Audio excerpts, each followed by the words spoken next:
اتمنى من الدول العربية كلها، من المشاهير، من جماعة التيك توك، من جماعة اليوتيوب، من جماعة كل شيء، يعرف نحن تعبنا من الموت البطيء لأنه غيرنا بيحق له يتعالج ونحن ما بيحق لنا. بس هيك.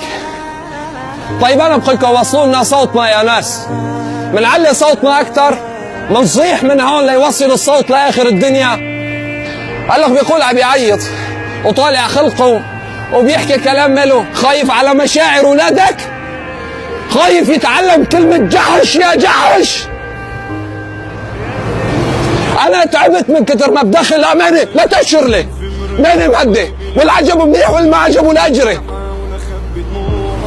ماني مهدي، وماني أخلاقي، وماني محترم، وماني داير بالي على حولي، وبدي أحكي كل شيء.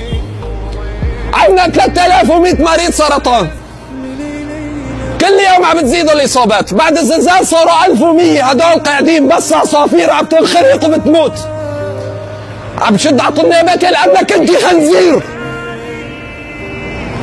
أنا عم بعمل لبري نفسي أمام رب العالمين. وقت اللي بده يجد الجد بده يتغير التعامل، ما هو يعني إذا إعلامي بقعد بسولف وبعلق على فلان قطعته النخوة من رؤوس الإعلاميين كلياتها، لأنه بيخاف من قيل وقال. وأنا بقول لكم كل زملائي اطلعوا اشتغلوا، حط كلام الناس تحت صرميتك، وكلام اللي قاعد تحت المكيف والعلاق تحت صرميتك، واطلع كل واحد يطلع لعند مريض. خلي السوشيال ميديا تضل شاعلة نار، اخرتها بده يجي استجابة. اعمل عليك وقل اعملوا، ماني حازف ولا كلمة، والعجب منيح والما عجب يصطفي. انشاء مركز ضروري، نحن بحاجة، ساعدونا اللي برا واللي جوا الانشاء مركز، ما هو كل شيء.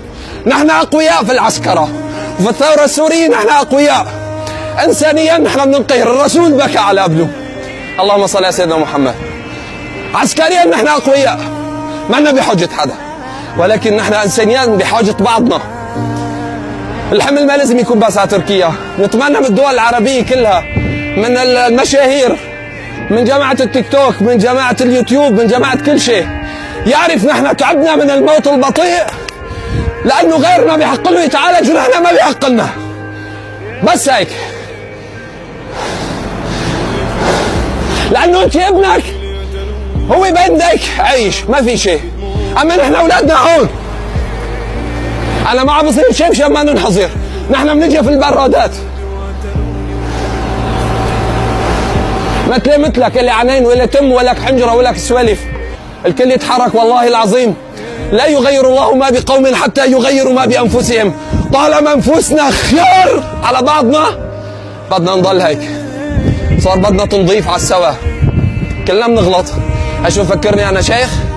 لا ماني شيخ، بطلع وبشوف وبعمل وكل شيء، بس وقت بيجد الجد لازم توقف قدام مسؤوليتك هالساعة، ما تاخذ منك شيء. أنا تعبت إني صادق المريض ورافقه وكل شيء، وآخر شيء عزة فيه.